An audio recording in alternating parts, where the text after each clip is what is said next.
What is up, you guys? Welcome to another video.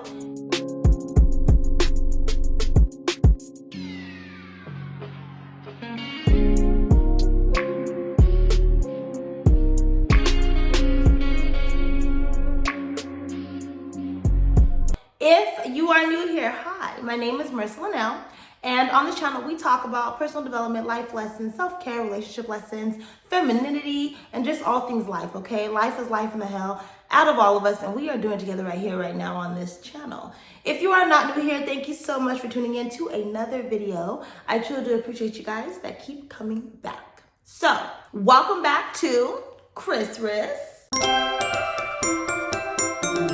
I hope you are out there enjoying your holiday season and just getting some leisure time and being able to enjoy the simple pleasures of life. Speaking of life's simple pleasures, today I want to talk about some soft life tips for a balanced feminine life going into the new year. Y'all, I love the soft life aesthetic, okay? Before we get into today's video, I do want to mention and make sure that it is understood that we all have a different idea of what a soft life is.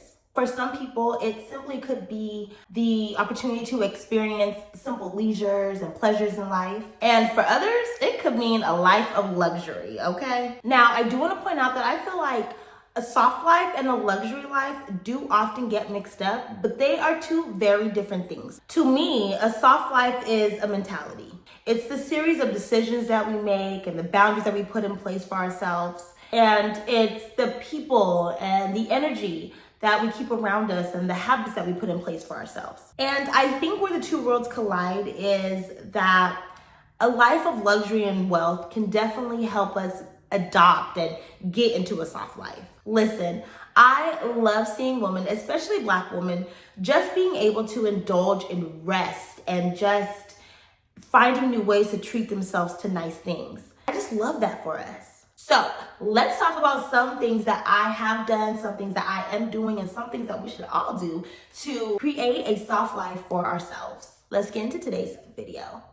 First is building your emotional intelligence. I talk about emotional intelligence a lot and how important it is for our femininity and just us as growing women. A major key to living a soft life is the bare minimum, the absolute bare minimum amount of stress. Stress will have your hormones all types of messed up, okay? It causes headaches, weight gain, weight loss, all types of stuff. In order for us to avoid the stress, we have to have emotional intelligence. It's honestly just a mental game. And how you respond to disappointments and inconveniences is the secret to managing your stress. If you watched my last video, you know this is something that I am constantly working on because I am the stress queen, okay? To live a soft life, we have to take control of our emotions and maintain a positive outlook on life, even when we are in the burden. Next is develop new beliefs about rest. Okay, so if you're anything like me, then you relate self-worth to how productive you are or can be. And for me, that's just the environment that I was raised in. It's not like I was called lazy or something when I would relax or rest, but growing up, my parents were always just so busy. And I just saw that and I just related that to just being productive and just being self-worthy. But now that I'm getting older and I am getting to the age that my parents were when I was younger and saw them being so busy, I'm starting to realize the importance of resting. Making time for rest should be an important and crucial part of your life and in your daily routine. Rest shouldn't be an award for being overworked or being burnt out. And so what I had to do is I had to set boundaries in my life to help aid in my rest. Boundaries being things like no working on the weekends. I had to make sure that I'm taking all my allotted breaks during work, not answering my phone. I just truly do not have the mental capacity to do it. So if you're anything like me and you relate to resting being a lazy act, we need to do the work to change our beliefs in that and understand the importance of rest. So make sure you are setting those necessary boundaries for your rest. Next is living intentionally within your means. So this goes back to the luxury and the soft life kind of commingling, right? There is this false narrative out there that because you don't make a certain amount of money, you cannot have a soft life. You cannot enjoy life's conveniences.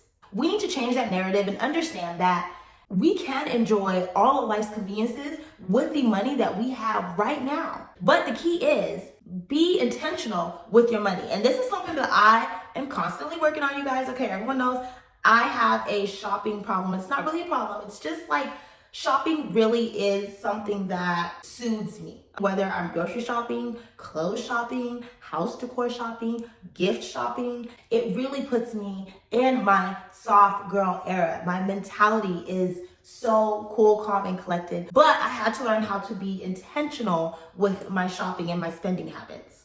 There ain't no keeping up with the Kardashians. I know the saying is keeping up with the Joneses type thing. I don't know who the Joneses are, but I know who the Kardashians are, so that's what we're gonna use. Ain't no keeping up with the Kardashians. I saw this story. I don't even know if it's a story. Maybe it was a meme. I don't know, but it was years ago, and it's always stuck with me. And it's something that has helped me along the way, just being more intentional with just my spending habits in my life. Essentially, it was something along the lines of like a value of a purse and being able to afford the value of the purse. And it said, if you cannot afford to carry the amount of money that purse cost you in your purse, then you have no purpose to carrying that purse. So for example, if you buy a bag for $1,000 and you cannot comfortably carry $1,000 cash in your purse, then you have no business carrying that purse. That has always stuck with me, and it is so real, okay? And when I say comfortably carry $1,000 in your purse, that means if your bag is $1,000 and you can go to the bank and pull out $1,000 comfortably, you're not touching your savings, it's not dwindling your checking account. If you can comfortably carry the $1,000 in your purse, then okay. But if you cannot do that, then you have no business buying a $1,000 bag. But what I will say is that sometimes you just got to spend the money, right? Live within your means intentionally. So maybe you can't afford a $1,000 bag, but if you can afford a $500 bag and still be able to carry $500 comfortably in your purse, then you deserve that bag. I think Will Smith was the one that said too many people spend the money that they do not have to buy the shit that they don't even want to impress the people that they don't even like.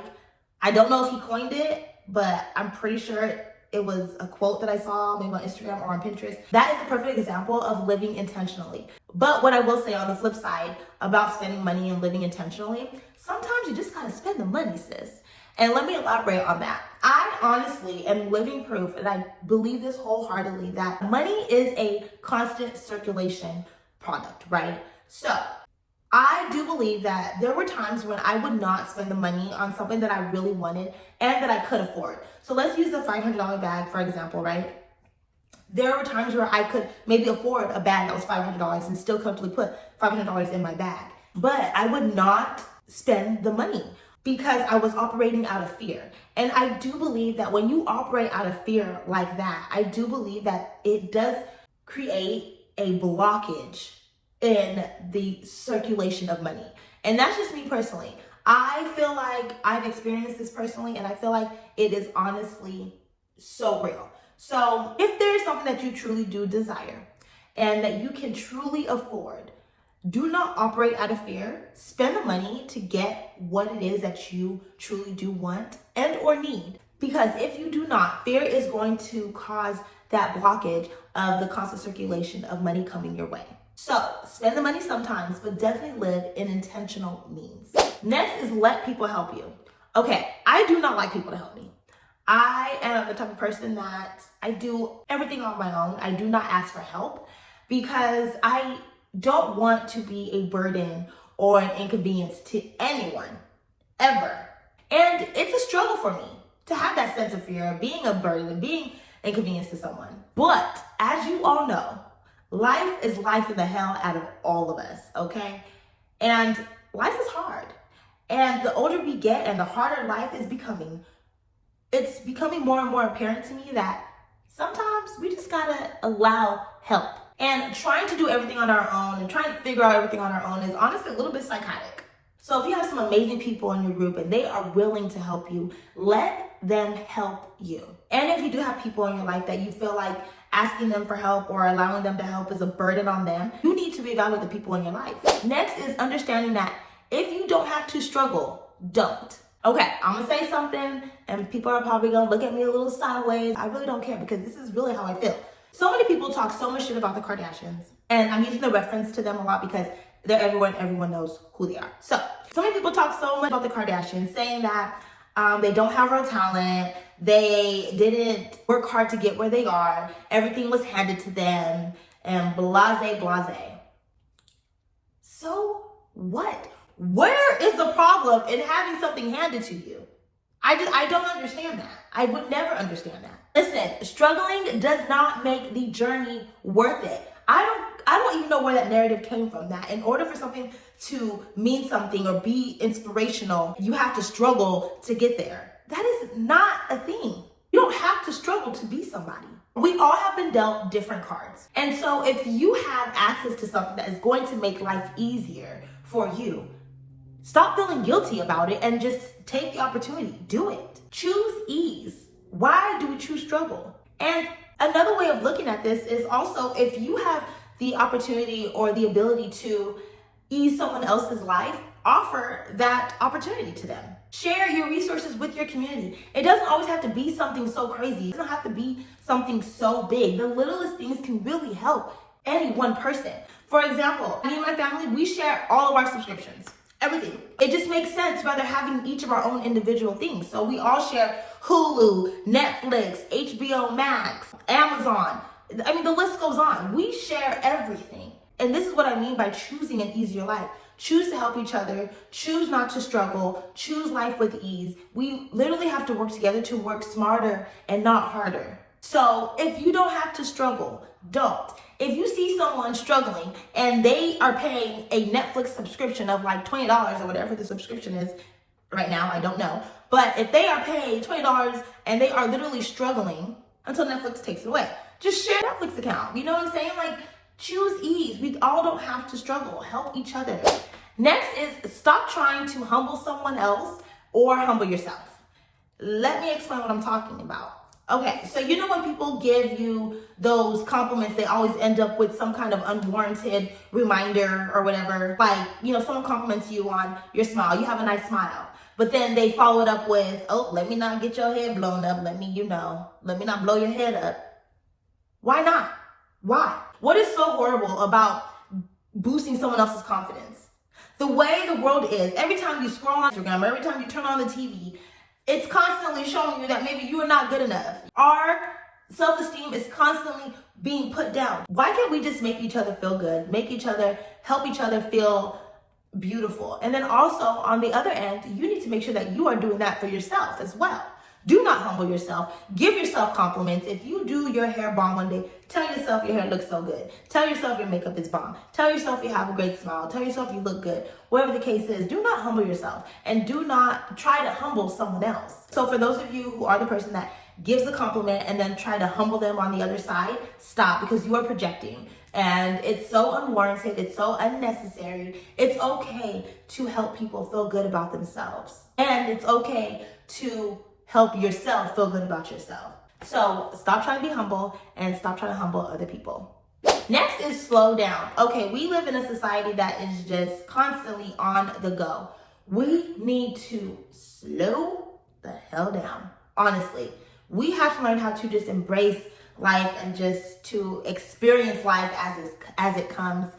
I am somebody that absolutely has to slow down. I realize I am constantly always in a rush. I realize that days literally just fly by me because I'm always running on autopilot, and I need to slow down and just be in the moment. We all have to just be in the moment. There's no rush to get to really anywhere. I mean, if you're running late to like a party or something, of course, or to work, of course. The other day, I went to bed at 3 o'clock in the morning, and then I got up at 6:30 in the morning just to get to the grocery store, because I like to go to the grocery stores before anybody gets there. But I was so tired, you guys, and I was like forcing myself to get up. And then, you know, when I go out, I honestly always get dressed, right? And so I was so tired, forcing myself to find something, you know, comfy and cute to wear, and then make sure my hair was done and things like that. And I was just so tired. And I'm telling myself, like, Marissa, why are you in a rush? Where is the store going? What does it matter if you take another hour or two of rest? You need to slow down. There's no rush to get anywhere. It's not like the flu gonna be gone. I don't know. I'm just always just like, I gotta go, I gotta do this, da-da-da-da. Like there's not enough hours in the day, which there really isn't. But the hours diminish quicker because I'm not even being in the moment. So everyone just needs to slow down. There is time to make whatever it is that you need to happen. I promise you. Just slow down. A soft girly is never in a rush. She is just cool, calm, and collected. And her mentality is just at peace and just embracing and experiencing life. So slow down. Next is believe that you are worthy and deserving. You do not need to do anything to deserve this soft life that we all want. It does not have to be earned. A lot of us have limiting beliefs and they stem from many different things. You see it online or something, or you see it on TV and you tell yourself, oh, that could never be me, or I could never get that life, or I wish that could be me. Guess what? It can be you. It is you. In order for this soft life to actually work for you, you have to believe that you are worthy of it. Believe that you deserve it. Believe that it is possible for you. And it's so easy for us to see things and then we start to second guess things for ourselves, right? But for that reason, you have to be a little bit delulu, okay? You have to tell yourself that, yes, I am living in my soft life. Yes, I deserve this soft life. Yes, I know that man over there in the corner that's seen me when I walked in, but ain't looked at me since. I know he thinks I'm fine. Like, you literally have to live in this world to where you're telling yourself all these positive things because, number one, you're not harming anyone, okay? It's not that you're not harming anyone, telling yourself all these positive things. And number two, what is the verse? You have not because you ask not, or believe that you have received it and it will be yours. You have to start believing in yourself, you guys. If you do not start speaking things into existence, they will never happen. Your tongue is a powerful, powerful muscle, and it's the most powerful thing that you have. Speak positive into your life. Speak all your beliefs. Be delulu about it. There's some things that I tell myself, and if I say it out loud to the people, they'll probably be like, girl, what? So just believe you are extremely worthy of this life, of a soft life. You can create any life that you want. You just have to believe. So with all that being said, no matter how you actually define the soft life, before you can even have one, you have to start with your mindset. Create the habits that will help you maintain a soft life in the long run. I hope that these tips have helped you today. If they did, please make sure that you are letting me know. Sound off below. I would like to know if you are going to be incorporating any of these tips going into the new year. I would love to see everyone indulging in a soft life, whatever that soft life means to you. If there is something that I did not mention today, but that you have done or are doing to incorporate into creating a soft life for you, please make sure you do sound off below. I would love to hear it. I know others will as well. Thank you so much for tuning into another video on ChrisRiss. I truly do appreciate you guys, and I hope you are really enjoying your holiday season. And until next time, bye.